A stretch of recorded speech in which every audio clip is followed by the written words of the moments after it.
Question कुछ इस तरह से, a structural steel rod has a radius 10 mm and length 1 metre.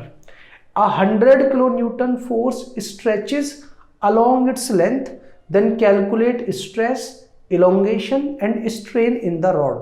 और क्वेश्चन में ये दे रखा है कि ये जो स्टील रॉड है इसका यंग्स मॉडुलस है 2 × 10⁻11 न्यूटन पर metre square. Structural steel rod हम उसे कहते हैं जो स्ट्रक्चर बनाने में काम आती है. जैसे हमारे घरों में काम चल रहा है और हमें स्टील का कोई स्ट्रक्चर खड़ा करना है तो वहां पर जो स्टील की रॉड यूज की जाती है उन्हें हम कहते हैं स्ट्रक्चरल स्टील रॉड.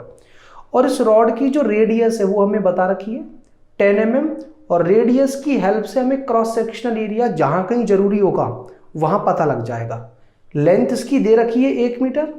तो ये जो स्ट्रक्चरल स्टील रॉड है उसकी लेंथ हमें दे दी. अब हो क्या रहा है, एक 100 किलोन्यूटन का फोर्स से स्ट्रेच कर रहा है अलोंग इट्स लेंथ. और ये बात हमें पता है कि जब भी डिफॉर्मिंग फोर्स लेंथ के अलोंग लग रहा होता है तो जो स्ट्रेस बॉडी के अंदर जनरेट होते हैं उन्हें हम कहते हैं लॉन्गिट्यूडनल स्ट्रेस. और क्योंकि deforming force cross sectional area के परपेंडिकुलर लग रहा होता है तो इन स्ट्रेसेस को हम नॉर्मल स्ट्रेस भी कह देते हैं. और 100 किलो न्यूटन के डिफॉर्मिंग फोर्स को लगाने के बाद सबसे पहली चीज हमसे पूछी गई है कि इस बॉडी के अंदर स्ट्रेस कितना जनरेट होगा. तो स्ट्रेस की डेफिनेशन मैंने आपको ये बताई है कि it is defined as the ratio of restoring force to the cross sectional area. अब देखिए, रीस्टोरिंग फोर्स पता करने के लिए तो मटेरियल के अंदर जाना पड़ेगा. वो ना आप कर सकते हो ना मैं कर सकता हूं. लेकिन हमें ये बात पता है कि जब डिफॉर्मिंग फोर्स लगता है तो बॉडी थोड़ी सी इलोंगेट हो जाएगी. और जहां पर बॉडी का इलोंगेशन बंद होता है वो बंद तभी हो सकता है जब रीस्टोरिंग फोर्स अपने आप को डिफॉर्मिंग फोर्स के बराबर कर ले. तो हम ये कह सकते हैं कि डिफॉर्मेशन जहां बंद हो रहा है वहां पर बॉडी के अंदर जो रीस्टोरिंग फोर्सेस हैं वो बाहर से लगने वाले डिफॉर्मिंग फोर्स के बराबर हो जाते हैं. और डिफॉर्मिंग फोर्स हमें दे रखा है कितना, 100 किलो न्यूटन. और अपॉन में क्रॉस सेक्शनल एरिया हम कैसे निकालेंगे, पाई आर स्क्वायर से. और याद रखें कि जब भी आप न्यूमेरिकल सॉल्व करें तो सारी फिजिकल क्वांटिटीज को उनके एसआई यूनिट्स में डालना है. और साथ ही अगर कोई भी प्रीफिक्स उससे जुड़ा हुआ है तो उसको हटा लेना है. फॉर एग्जांपल ये जो डिफॉर्मिंग फोर्स है वो है 100 किलो न्यूटन. तो 100 तो मैंने ऐसे ही रखा है, किलो को हटा करके 10⁻³ लगा लिया तो ये फोर्स तो आ जाएगा हमारा न्यूटन में. और जब मुझे क्रॉस सेक्शनल एरिया निकालने के लिए रेडियस का यूज करना होगा तो वो भी मैं मीटर में ही रखूंगा. तो 10 एज इट इज, मिली को जब हटाते हैं तो 10⁻³ और मीटर एज इट इज, तो ये आ जाएगा 10 × 10⁻³ मीटर.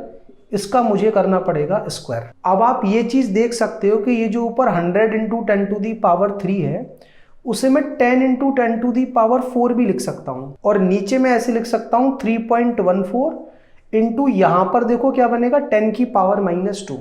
क्योंकि जब बेस सेम होते हैं तो पावर जुड़ जाती है और पावर की जब पावर होती है तो उनका मल्टीप्लाई क्या आ जाएगा 10⁻⁴. और एक और कमाल की बात जो आपको याद रखनी है कि जरूरत पड़ने पर 10 को पाई स्क्वायर लिखा जा सकता है. अगर आप पाई का स्क्वायर करोगे तो आप करके देख लीजिए, नियरली 10 ही आएगा.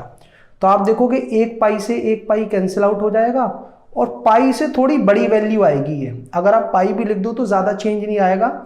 इंटू 10⁸. स्ट्रेस की यूनिट आपको पता हो न्यूटन पर मीटर स्क्वायर. ये आ गई हमारे स्ट्रेस की वैल्यू. अब स्ट्रेस को पता कर लेने के बाद दूसरे पार्ट में हमसे ये पूछा गया है कि इलोंगेशन कितना प्रोड्यूस होगा. इलोंगेशन का मतलब कि जब हम डिफॉर्मिंग फोर्स लगाएंगे तो अभी जो उसकी ओरिजिनल लेंथ 1 मीटर है वो थोड़ी सी बढ़ जाएगी. तो कितना चेंज होगा इसकी लेंथ में वो हमें पता करना है. और तीसरे पार्ट में पूछा गया है स्ट्रेन. तो पहले हम स्ट्रेन ही निकाल लेते हैं क्योंकि जो मॉड्यूलस ऑफ इलास्टिसिटी होता है वो स्ट्रेस और स्ट्रेन के रेशियो के इक्वल होता है. अब ये मॉड्यूलस ऑफ इलास्टिसिटी होगा कौन सा, वो इस बात पर डिपेंड करेगा कि स्ट्रेस और स्ट्रेन कौन से जनरेट हुए हैं. और स्टील का जो मॉड्यूलस ऑफ इलास्टिसिटी है वो होता है 2 × 10⁻11.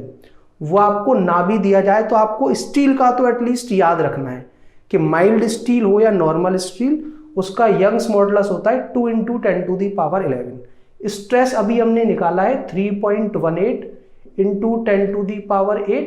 और स्ट्रेन हम निकाल लेते हैं तो यहां से स्ट्रेन हमारी क्या निकल कर आ जाएगी, 3.18 को 2 से डिवाइड करूंगा तो ये आ जाएगा 1.59 इंटू 10 की पावर -3। अब ये मत पूछ लेना कि सर ये -3 कहाँ से आया या 1.59 कहाँ से आया।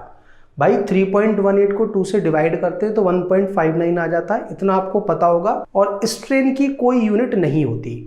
तो ये हो गया हमारे थर्ड पार्ट का सॉल्यूशन। और तीसरे पार्ट को सॉल्व करने के बाद चलिए अब दूसरे पार्ट को सॉल्व कर लेते हैं कि ये जो हमारी स्ट्रेन होती है उसकी आइडियली डेफिनेशन ये होती है change in length upon original length. तो चेंज इन लेंथ हमसे दूसरे पार्ट में पूछी गई है, ओरिजिनल लेंथ दे रखी है 1 मीटर, तो 1 का जब आप इस स्ट्रेन से मल्टीप्लाई करोगे तो चेंज इन लेंथ की वैल्यू आएगी तो स्ट्रेन के बराबर ही।